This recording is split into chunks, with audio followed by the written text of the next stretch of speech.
සුබ මධ්‍යනක් වේවා ආරාධිත අමුත්තනේ මාධ්‍යවේදී මහත්ම මහත්මියනි සහභාගී වන සියලුම මහත්ම මහත්මියනි ආදරණීය දූදරුවනි ඔබ සමගින් අවසරයි අද දින මෙසේ ඔබ ඉදිරියට පැමිණ ඔබ සැම ආමන්ත්‍රණය කිරීමට ලැබීම මට විශේෂ ගෞරවයක් සහ මහත් සතුටක් අද අපි එකතු වී සිටින්නේ උදෙක්ම තවත් එක් ව්‍යාපෘතියක් ආරම්භ කිරීමට සඳහා නොව समस्त लोकवासींगेम यहपत वेनुवेन कालीन अत्यावश्य अर्थवत् गमनक आरंभ किරීම සඳහාය. ඒ ගමන නම් Fly for Peace සාමය සඳහා පියාසලමු. මෙම වැඩසටහන සරල ලෙස ඔබට සිතෙන්න නමුත් ඒ ඉතා බලවත් අරමුණක් අර්ථවත් මත පදනම් මා විසින් ගොඩනගන ලද්දකි. අපගේ ඉහළින් ඇති අහස සිරු සත්වයන්ට සමානව අයිති වූ දෙයක්. එයට බෙදීමක් නැත සීමාවක් නැත. එය සිළු ජාතීන්ට සිළු සංස්කෘතීන්ට සිළු මිනිසුන්ට එකසේ අයිති වේ. නමුත් ඉතිහාසය තුළ මෙන්ම දැනටත් එම අහස බොහෝ විට යුද්ධය සඳහා භාවිතා කරමින් ඇත. අද අප එම කතා වෙනස් කිරීමට එක්ව සිටිමු. අපගේ පණිවිඩය පැහැදිලි ඉතා සරලයි.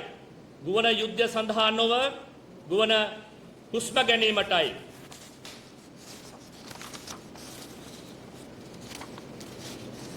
මාගේ මේ දැක්ම අද ආරම්භ වූවක් නොවේ.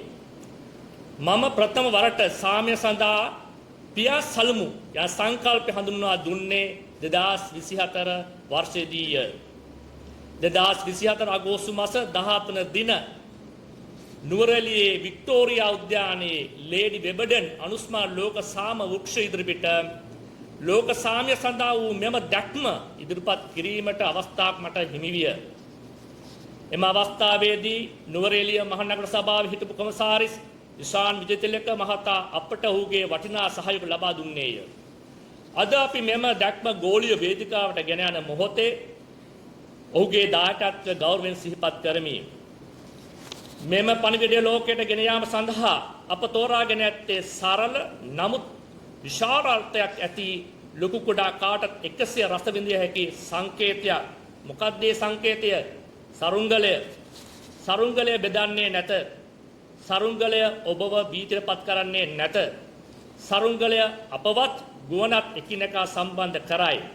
එය නිදහස් අහසේ උඩට එයි. නිදහසේ ගුවන් පුරා සැරිසරයි. කාගේ සිතට සතුටක් ඇති කරයි. හරියට අපගේ සාමය පිළිබඳ බලාපොරොත්තු වගේ. ආදරණීය දූදරුවනි මහත්ම මහත්මියනි Fly for Peace සාමය සඳහා පියාසලමු. වැඩසටහන ශ්‍රී ලංකාවේ කපිතාන් හර්ෂ ගෝවින්ද වන මාගේ මූලිකත්වයෙන් ස්ථාපිත රාවණ ඒවියේෂන් ක්‍රිකට් ඇසෝසියේෂන් සහ ෆ්‍රාන්ස් ජාතික ස්ටැෆර්න් මහතාගේ මූලිකත්වයෙන් ශ්‍රී ලංකාවේ ක්‍රියාත්මක වන ෆ්‍රාන්ස් සංචාරක ආයතනයක් වන ආලෝක සන්න එක්ව සංවිධානය කරන ලදී. අපගේ දැක්ම වන්නේ සංස්කෘතිය හා සමාජීය ක්‍රියාකාරකම් හරහා ලෝක සාමය ප්‍රවර්ධනය කරන ගෝලීය ව්‍යාපාරයක් ගොඩනැගීමටයි. විශේෂයෙන්ම අපගේ අනාගතය වන ළමා සහ තරුණ පරපුරට විසංවාදයට වඩා එකමුතුකම, යුද්ධයට වඩා සාමය, බෙදීමට වඩා එකතු වීම තෝරා ගැනීමට යොමු කිරීමයි. අද දින අපගේ සාමූහික ගමනේ වැදගත්ම පියවරක් සටහන් කරයි. අපේ දෙවන අධියර විදියට අද දවසේ ගාලමුදුර පිටියේදී බහු ආගමික සංස්කෘතික දූ දරුවන් හා සමග ගෝලීය චලනයක් නිල වශයෙන් ආරම්භ කරමු.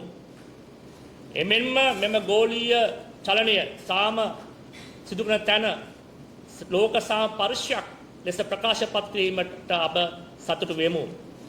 මේ වැඩසටහනේ කොටසක් ලෙස ශ්‍රී ලංකාවේ විශාලතම සාම සරුංගල් තරගය අද දින ආරම්භ කරමින් 2026 දෙසැම්බර් මාස 31 දක්වා පැවැත්වීමට අප කටයුතු කර ඇත. නමුත් එය හුදෙක්ම මෙම කාලීන වැදගත් කර්තව්‍යයක් සඳහා ඔබව තවත් උත්තේජනය කිරීමක් මිස එකිනෙකා හා තරඟ කිරීමට ඔබව පෙළඹීමක් නොවේ. දේශීය හා ජාත්‍යන්තර සිළු දෙනාටම ලෝක සාම ප්‍රාර්ථනා කරමින් මේ සඳහා අප සමග එක්වන ළමයින් ආරාධනා කරමු. තවද අප්‍රේල් මාස 22 වෙනි දින බෙන්තොට වෙරළේදී ශ්‍රී ලංකා ගුවන් තොටිල්ල සරුංගල සංදර්ශනය ශ්‍රී ලංකන් එයාර්ක්‍රේඩ් ෆයිට් යාෂු පැවැත්වෙනු සූදානම් කර ඇත. ඒ අහස අසමසම සාම්‍ර ප්‍රචාරක ප්‍රදර්ශන වේදිකාවක් බවට පත් කරන ළමයින් ප්‍රමුඛ මහජන උත්සවයක් වනු ඇත. ආදරණීය දූ දරුවනි මහත්මීනි, සාම්‍ය වචන වලින් පමණක් ගොඩනැගෙන්නේ නැත. සංකේත ප්‍රමුඛ ක්‍රියාවෙන් සාම්‍ය ගොඩ නැගනු ඇත. අද සරුංගලය සරල දෙයක් ලෙස පෙනුනත් ඒ ලෝකයට ගෙන යන්නේ බලවත් පණිවිඩයකි. මනුෂ්‍යත්වයේ යුද්ධයට වඩා ඉහළින් ඔසවා තබන්න පුළුවන් බව, එකමුතුකම ගොඩනැගිය හැකි බව, සාමය අපාතේ ඇති බව, ශ්‍රී ලංකාවේ අපි ලෝකයට ගෝලීය සාමය ස්ථාපිත කිරීම සඳහා අලුත්ම මුහුවරකින් ගමන ආරම්භ කරමු. අපි එකට ලෝක සාමය වෙනුවෙන් පෙනී සිටිමු.